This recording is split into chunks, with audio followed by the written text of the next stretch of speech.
যারা এই ভিডিওটি দেখবেন সকলকেই জানাচ্ছি শুভেচ্ছা। আজকে কিউইডি কোচিং এর পক্ষ থেকে আমি আশিক আছি আপনাদের সাথে। ইস্ট ওয়েস্টের অনলাইনে যেই স্যাম্পল কোশ্চেন দেওয়া আছে সেটা সলভের মাধ্যমে আমি আপনাদের কিভাবে অ্যাডমিশনে খুব সহজে ভালো মার্ক তোলা যায় তার বিভিন্ন পদ্ধতি আলোচনা করব।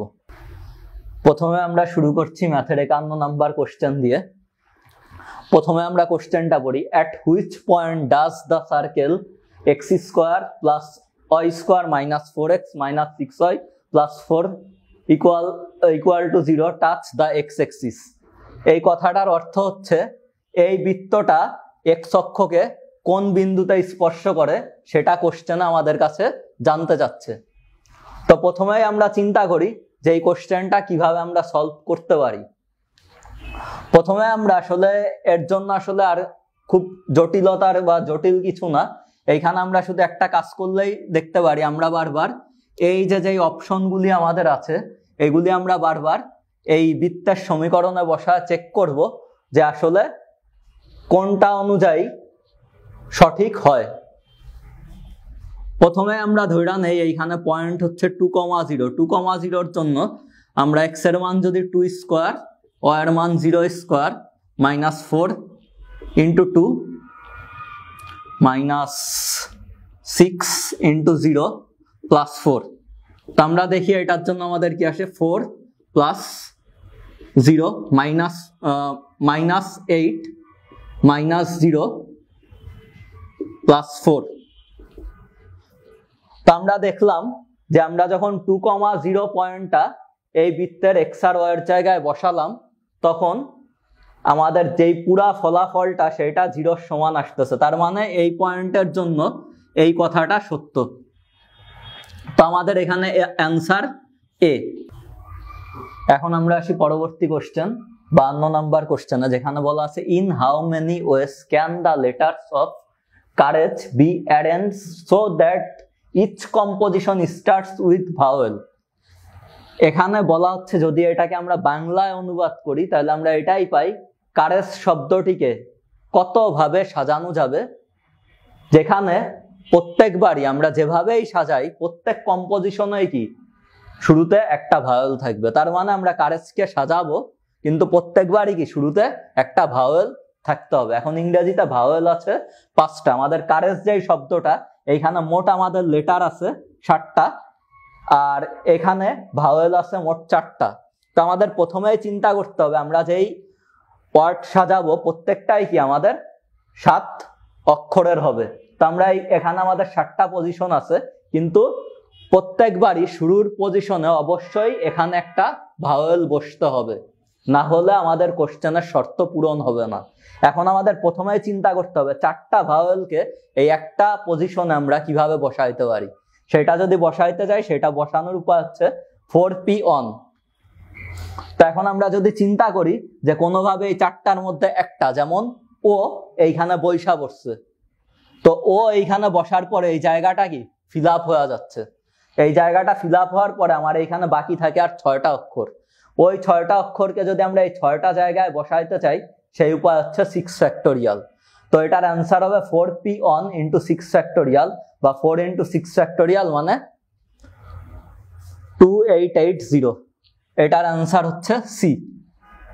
এখন আমরা আসতেছি আমাদের পরবর্তী কোশ্চেন 53 নাম্বার কোশ্চেন, যেখানে আমাদের একটা ডিফারেন্সিয়েশন করতে বলা হয়েছে এবং এই ডিফারেন্সিয়েশনটা আমরা একটু অন্য প্রক্রিয়ায় সলভ করা লাগে। আমরা জানি এই ধরনের ডিফারেন্সিয়েশনকে প্রথমেই সলভ করতে গেলে আমাদের ধরে নিয়ে বা লন গুণ করে কাজ করা লাগবে। এখন আমরা এর প্রক্রিয়াটা একটু দেখার চেষ্টা করব। প্রথমে আমরা ধরে নিলাম y সমান সমান x to the power ln x। এখন আমাদের এটা যদি সলভ করতে চাই তাহলে আমাদের উভয় পক্ষে লন গুণ করা লাগবে। তো উভয় পক্ষে লন গুণ করার পর এক সাইডে ln y থাকবে আর এক সাইডে আমরা বলতে পারি ln x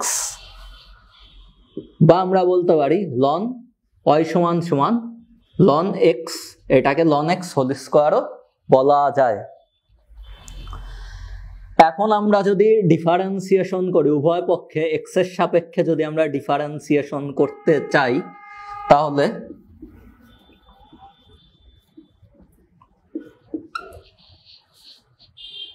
এখন আমরা প্রথমেই আমাদের চিন্তা করতে হবে এক্স এর সাপেক্ষে কখনোই ওয়ার ডিফারেন্সিয়েশন করা যায় না।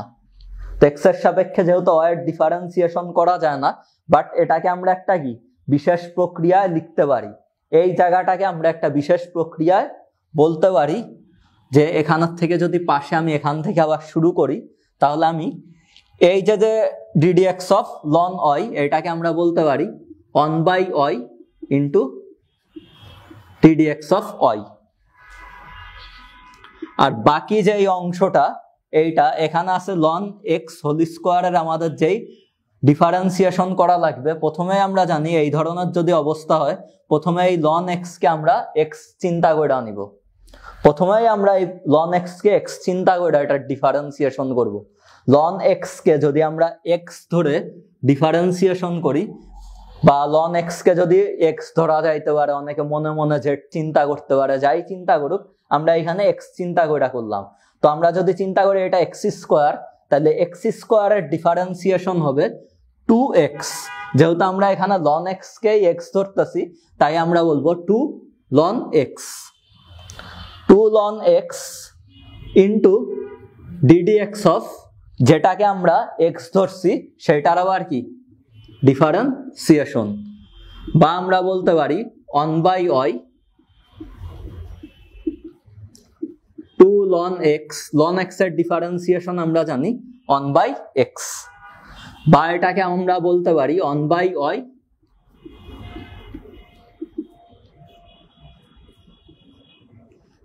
x।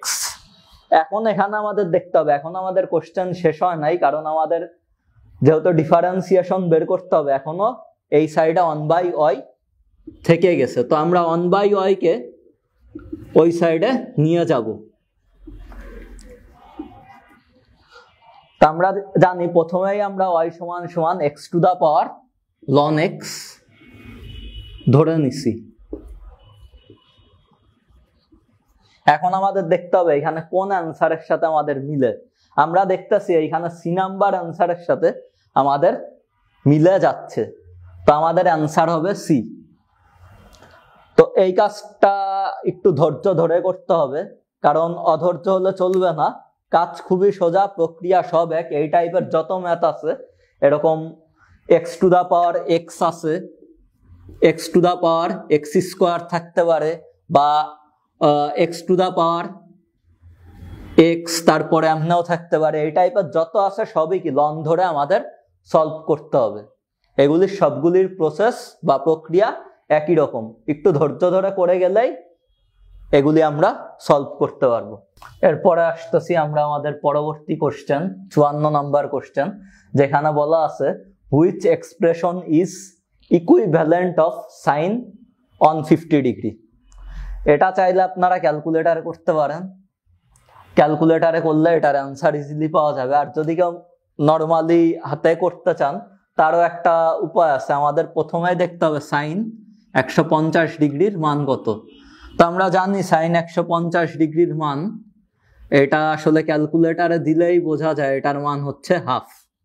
ঠিক আছে, এখন বাকি আমাদের চিন্তা করতে হবে, ক্যালকুলেটারে দিলে যেহেতু হাফ পাবেন, তো বাকি আপনারা মিলিয়ে দেখবেন আসলে এখানে কোনটার সাথে আসলে মিলে যায়। আমরা যদি দেখি এইখানে সাইন 30 ডিগ্রির মানও কি হাফ, বা আমরা যদি আরেকটু cos 60 ডিগ্রির মান হচ্ছে cos 60 ডিগ্রির মান হচ্ছে হাফ, আবার মাইনাস cos যদি 60 ডিগ্রি ধরি সেটার মান আসবে মাইনাস হাফ, আর মাইনাস সাইন 210 ডিগ্রির মান যদি আমরা চিন্তা করি তাহলে সেটা আসবে প্লাস হাফ। তো আমরা দেখতেছি এইখানে সাইন 30 ডিগ্রির মানও মিলে যাচ্ছে, cos 60 ডিগ্রির মানও মিলে যাচ্ছে, এবং সাইন 210 ডিগ্রির মাইনাস সাইন 210 ডিগ্রির মানও মিলে যাচ্ছে। তো মিলতেছে না কার মান, সেটা হচ্ছে মাইনাস cos 60 ডিগ্রি। এই কোশ্চেন খুবই সহজ, ক্যালকুলেটারে বসালেই আপনারা অ্যান্সার পেয়ে যাবেন। এরপরে আমরা আসি 55 নাম্বার কোশ্চেন, যেখানে বলা আছে if f and g are function of real numbers and f and g are defined by fx equal to x square minus 2 and gx সমান সমান x plus 3, then what is the value of fog minus 3? So আমরা এখন সলভে যাই। ফগের ব্যাপারে বেশি কিছু বলার আমাদের দরকার নাই।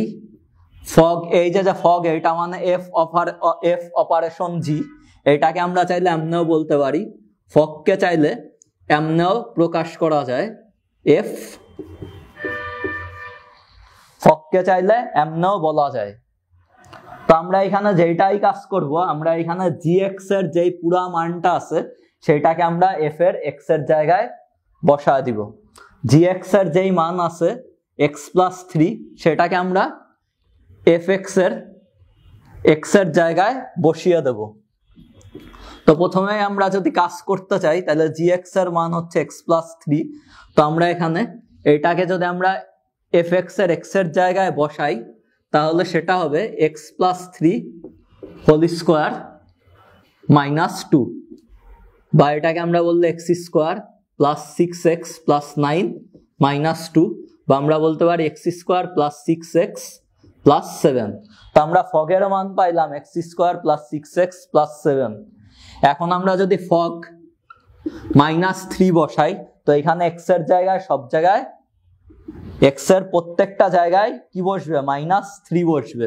তো মাইনাস 3 যদি বসে তাহলে 9 মাইনাস 18 প্লাস 7, তো আলটিমেটলি আমরা দেখতে পারতেছি এইখানে অ্যান্সার হবে মাইনাস 2। তো এটার অ্যান্সার এ নাম্বার মাইনাস 2। এখন আমরা আসি 56 নাম্বার কোশ্চেন, যেখানে আমাদের আবার আরেকটা ডিফারেন্সিয়েশন করার কথা বলা হয়েছে, এবং এখানেও ডিফারেন্সিয়েশনই করা লাগবে এবং বলা আছে ddx অফ y নির্ণয় করতে। তো আমরা প্রথমেই আসি আমাদের যেই ইকুয়েশনটা দেওয়া x y square x square y সমান সমান 0। তো এটাকে যদি আমরা ডিফারেন্সিয়েশন করা শুরু করি, আমরা উভয় পক্ষে ডিফারেন্সিয়েশন যদি করি তাহলে আমরা পুরা লাইনটা এভাবে লিখতে পারি, বা জিরোর ডিফারেন্সিয়েশন 0, বা আমরা এখানে বলতে পারি, আমরা জানি 1 হচ্ছে ধ্রুবক এবং ধ্রুবকের ডিফারেন্সিয়েশন সব সময় 0 হয়। আর যেহেতু এখানে এক্স আর ওয়াই দুইটাই এইখানে চলক, তো আমরা আসলে এটাকে ইউভি এর সূত্র অনুযায়ী আমরা জানি ডিফারেন্সিয়েশনের জন্য ইউভি এর সূত্র আছে। যদি ইউভি এই আকারে হয় তার মানে আমরা জানি ভি,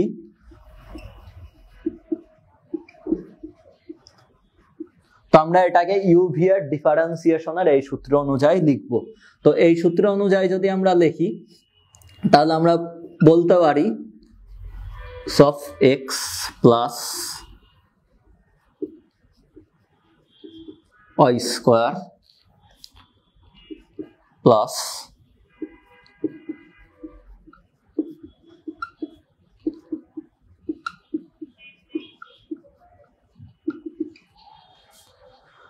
তো আমরা প্রথমেই আসি এক্স এর সাপেক্ষে এক্স এর ডিফারেন্সিয়েশন সবসময় 1। তো আমরা বলতে পারি এখানে শুধু এক্স এর সাপেক্ষে এক্স এর ডিফারেন্সিয়েশন যদি 1 হয় তাহলে শুধু ওয়াই স্কোয়ার থাকবে। এরপরে আমরা আসি ওয়াই স্কোয়ার, এক্স এর সাপেক্ষে ওয়াই এর ডিফারেন্সিয়েশন সরাসরি করা যায় না, বাট আমরা জানি এটাকে আমরা একটা প্রক্রিয়া এটাকে লেখা যায়। এই পুরা বিষয়টা যদি আমরা বলতে চাই তাহলে ওয়াই স্কোয়ারকে আমরা এইভাবেও বলতে পারি, আমরা ddx অফ ওয়াই স্কোয়ারের বদলে বলতে পারি 2y ddx অফ ওয়াই। এরপর আবার আমরা জানি এক্স এর সাপেক্ষে এক্স স্কোয়ারের ডিফারেন্সিয়েশন 2x, তাহলে এটা হয়ে যাবে 2xy, এবং বাকিটা আমরা জানি এরকমই থাকবে। তো এখন আমরা আসি, আমরা আগেই দেখবো এখানে ddx অফ ওয়াই, যেহেতু আমাদের বলছে ddx অফ ওয়াই নির্ণয় করতে, তো আমরা দেখবো ddx অফ ওয়াই যুক্ত যেগুলি আছে ওইগুলিকে আমরা একদিকে রাখবো, বাকি যা কিছু আছে সব আরেক দিকে নিয়ে যাব। তো ddx অফ ওয়াই যুক্ত যা যা আছে আমরা ওইগুলিকে একদিকে রাখলাম, এবং বাকিগুলিকে আরেক দিকে নিয়ে গেলাম। এখন আমরা এই যে এই দুইটা থেকে আমরা চাইলে ddx অফ y কমন নিতে পারি। তো আমরা কমন নিয়ে নিলাম।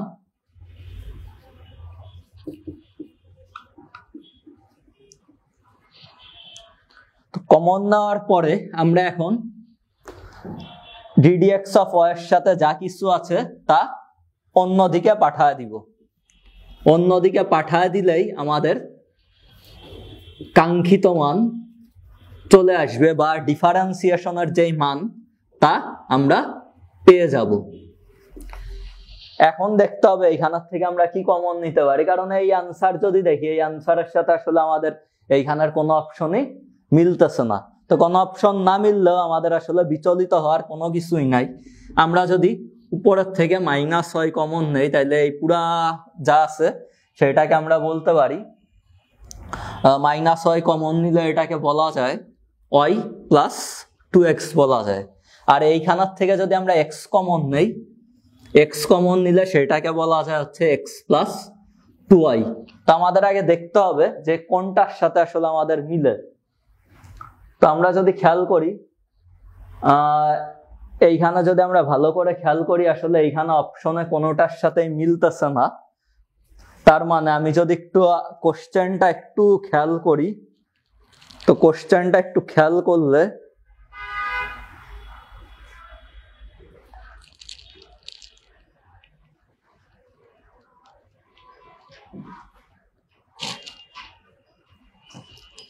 এখানে আসলে কোনো অপশনের সাথে মিলতেছে না যেহেতু, তার মানে যদি আমরা একটা অপশনে একটু কারেকশন আনতে পারি, আমার মনে হচ্ছে হয়তোবা এইখানে কোনো একটা ভুল হয়েছে যেই কারণে আসতেছে না। এইখানে সম্ভবত এই অপশন 2x এবং 2y হবে, তাহলে মিলে যাচ্ছে।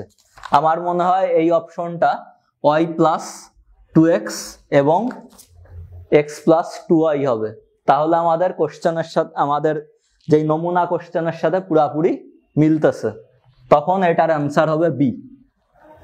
এখন আমরা আসি আমাদের পরবর্তী প্রশ্ন 57, যেখানে আমাদের একটা ধারা বলা আছে।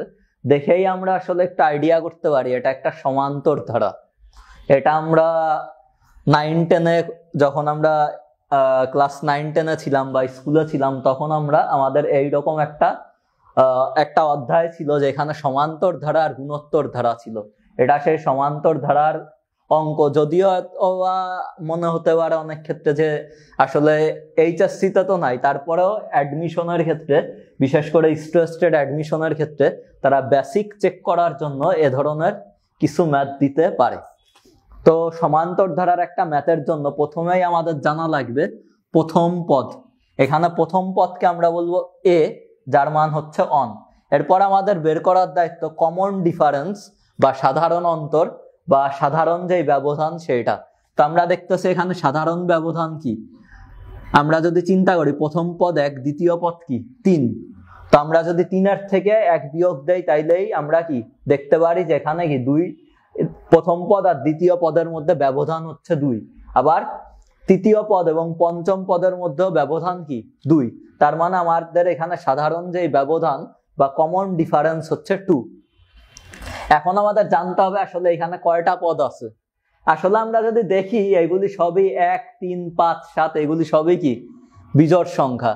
তো আমরা এখানের থেকে একটা জিনিস বুঝতেছি, এইগুলি আসলে এখানে আসলে 50টার মতন পদ আছে, এটা আমাদের বোঝা যায়। তারপরেও আমি একটু সূত্র বসায় তোমাদের করা দেখাবো, যাতে যদি অন্যরকমও দেয় তোমাদের জন্য সেটা সুবিধা হয়। তো আসলে আমরা সূত্র বসাই। আমরা এই যে 99 শেষ পদ, এইটাকে আমরা বলবো, এখানে আমরা ধরে নিলাম n-তম পদ সমান সমান 99। n-তম পদ সমান সমান 99।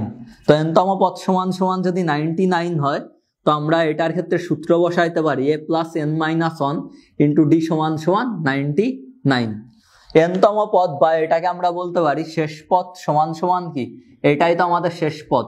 তো শেষ পদ সমান সমান 99। তো এখানে যদি আমরা বসাই a এর মান 1 আর ডি এর মান হচ্ছে 2, তো 99 বা 1 যদি আমরা ওই সাইডে নেই আমরা বলতে পারি সেটা দাঁড়াবে। আর যদি আমরা এখানে গুণ করে দেই 2n-2 আর 1 যদি আমরা অপোজিট সাইডে নিয়ে যাই অপর সাইডে তাহলে সেটা 99 - 1 হবে, বা 2n-2 = 98, বা 2 যদি এই সাইডে নিয়ে যাই তাহলে সেটা 100 হয়ে যাবে।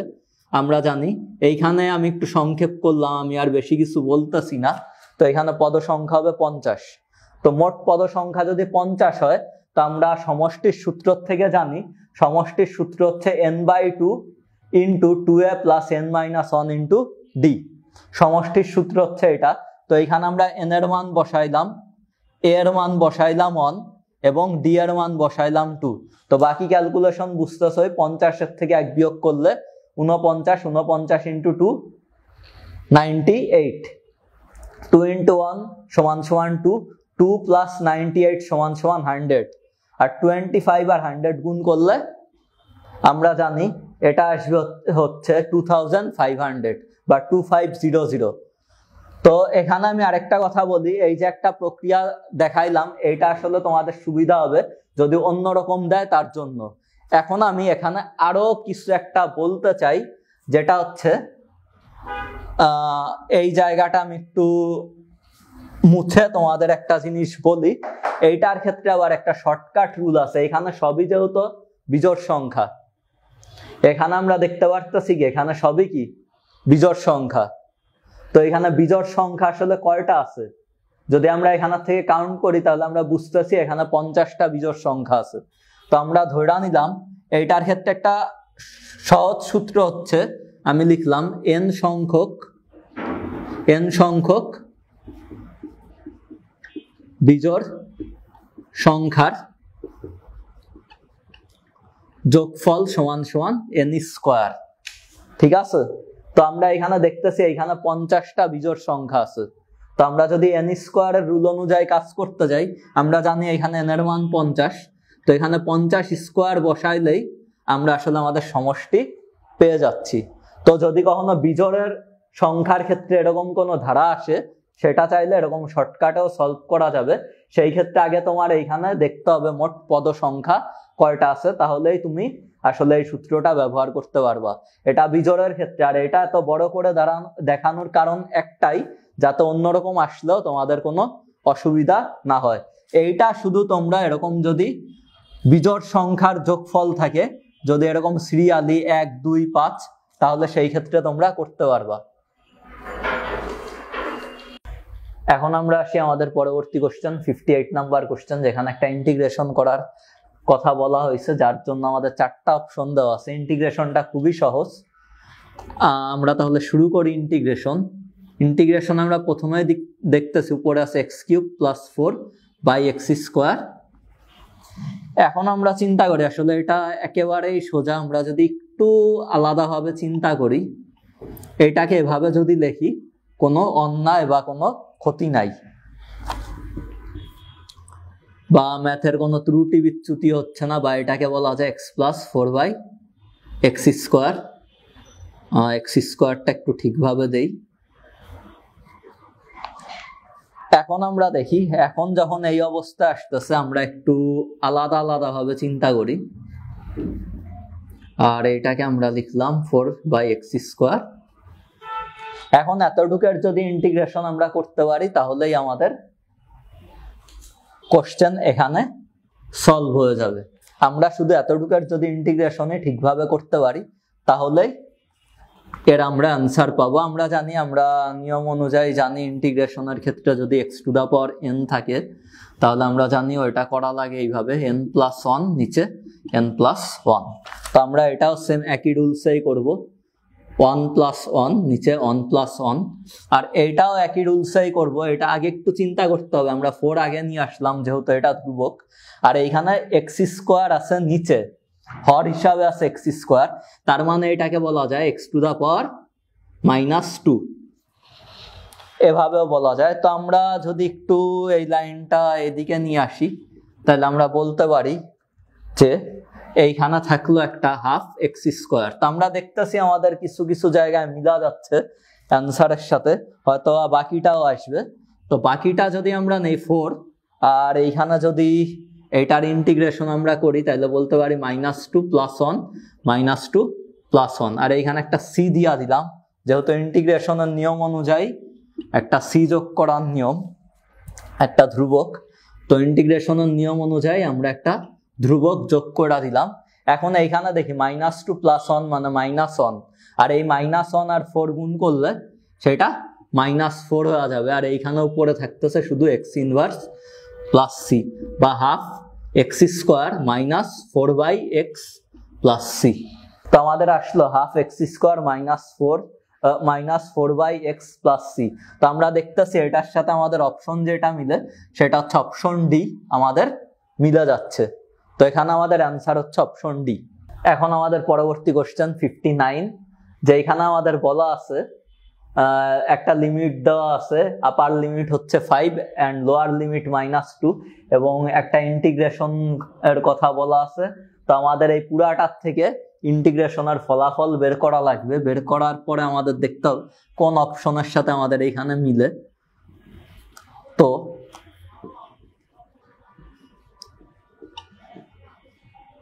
এইটা যদি আমরা নরমালি করতে চাই, এটা নরমালি হয়তো বা করা যাবে না, এই কারণে আমাদের একটা পদ্ধতিতে আগাইতে হবে। যেই পদ্ধতিটা হচ্ছে প্রথমেই আমরা x² + 3 = z ধরে নিলাম, বা আমরা যদি এখন এই z কে x এর সাপেক্ষে ডিফারেন্সিয়েশন করি তাহলে এখানে আসবে 2x, বা আমরা dz এর পরিবর্তে 2x এইভাবেও বলতে পারি।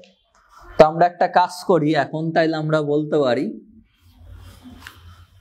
2x dx এর পরিবর্তে dz বসানো যায়, আর নিচে আমরা x² + 3 এর পরিবর্তে z বসায় দিব। এখন z যে বসাবো, আমাদের এইখানে আপার লিমিট আর লোয়ার লিমিট আছে, তো আমাদের এইটাও চেঞ্জ করে নিতে হবে। এটা চেঞ্জ করার জন্য, তো যখন x = 5 হবে তখন z এর মান হবে, যদি আমরা দেখি z এর মান কি x² + 3, তার মানে x এর মান 5 হইলে z এর মান হবে 5² + 3, বা আমরা বলতে পারি 28। এখন আমরা আসি x এর মান যখন আবার -2 হবে, x এর মান -2 হইলে z এর মান -2² + 3, বা আমরা এটাকে বলতে পারি 7। তো এখানে আমাদের আপার লিমিট আর লোয়ার লিমিটেও একটা চেঞ্জ আসবে, একটা হবে 23 আর একটা হবে 7। তো আমরা এখন আসি আমাদের ইন্টিগ্রেশনের কাজে। 28 আর 7 থাকলো, আমরা চিন্তা করি যেহেতু z আছে, এটাকে আমরা বলতে পারি, এটাকে এইভাবেও বলা যায়। তো আমরা যদি এই অংশের ইন্টিগ্রেশনে যাই তাহলে আমরা বলতে পারি z⁻⁻½ + 1 - তো এটা 28 হচ্ছে আপার লিমিট আর 7 হচ্ছে লোয়ার লিমিট। তো এখন আমরা আবার দেখি, তো -½ + 1 মানে হচ্ছে +½ আসবে, আর উপরেও z⁻², আর এই সাইড আমাদের লিমিট থাকলো একটা 28 আর একটা 7। এখন আমরা খেয়াল করি, আমরা একবার 28 বসাবো z এর মানের জায়গায়, আর একবার 7 বসাবো। তো কিভাবে, যেহেতু এটা হাফ নিচে আছে তার মানে আসলে এটা 2, তো 2, আর একবার আমরা z এর মানের জায়গায় 28 বসাবো। তো z এর মানের জায়গায় যদি 28 বসাই তাহলে 28⁻², আর আরেকবার হচ্ছে z এর মানের জায়গায় আমরা 7। এদিকে একটু বেশি সরে যাচ্ছে, তাই আমি চাচ্ছি যে একটু উপরের দিকে লিখি। এই পুরাটা নিয়ে আমি একটু উপরে চলে যাই, এখানের থেকে আমি যদি উপরে যাই এবং z এর মান বসাই তাহলে আমি বলতে পারি 2 × 28⁻² - 7⁻²। তো আমরা একটু চিন্তা করি 28 টু দা পাওয়ার হাফ মানে আসলে √28 আর 7 টু দা পাওয়ার হাফ মানে √7।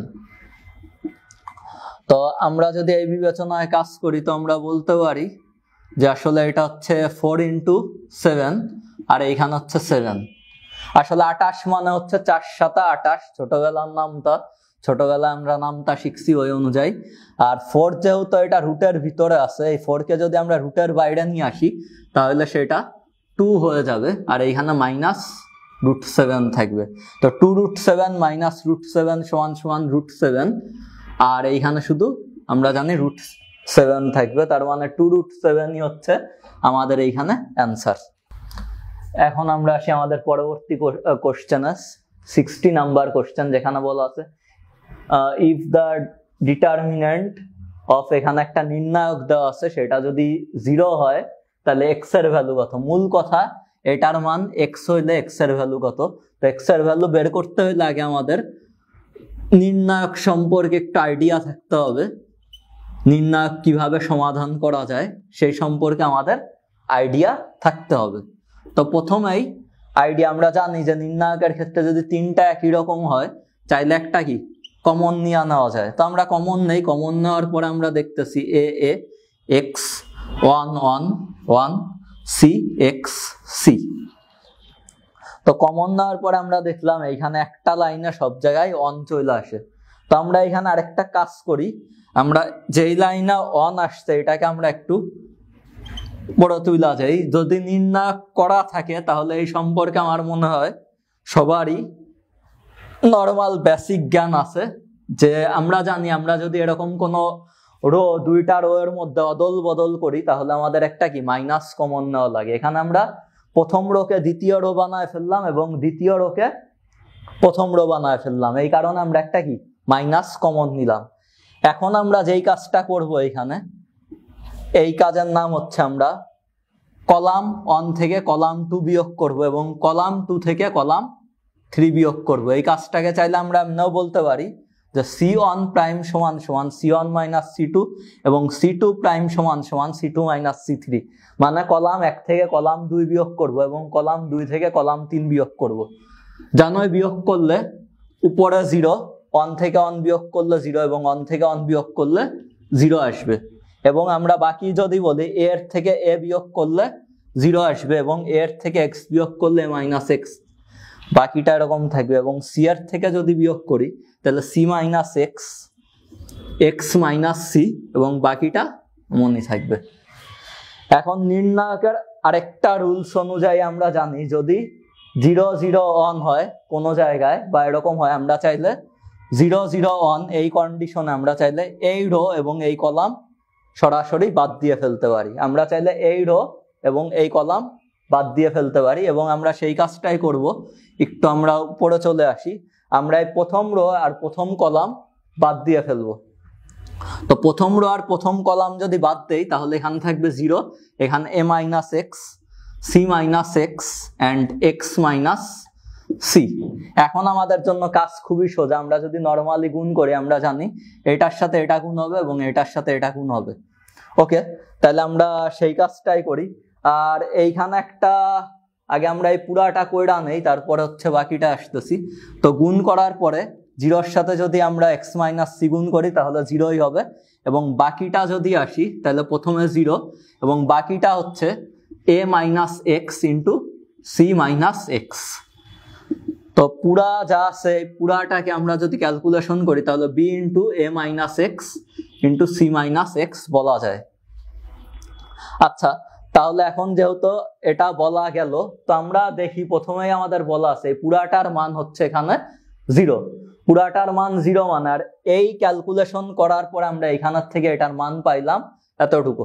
তার মানে আমরা বলতে পারি একটা বিষয়, আমরা যেটা বলতে পারি সেটা হচ্ছে, এখানে আমি একটু এই লাইনটা মুছে দেই, আমরা বলতে পারি এই যে b a - x c - x এটা সমান সমান 0, কারণ এইটা ক্যালকুলেশন করার পরেই আমরা এটা পেয়েছি। তার মানে এটা সমান সমান যদি 0 হয় এখন আমাদের কাজ খুবই ইজি, আমরা বলতে পারি c - x সমান সমান 0। তারপরে আমরা আরো যেটা আমরা এখানে বলতে পারি যে a মাইনাস সিক্স এক্স সমান সমান 0 অর c মাইনাস এক্স সমান সমান 0, বা আমরা বলতে পারি এক্স সমান সমান a অর এক্স সমান সমান c। তো আমরা বুঝতেছি এইখানে আমাদের অ্যান্সার যে এটা সেটা হচ্ছে a অর c।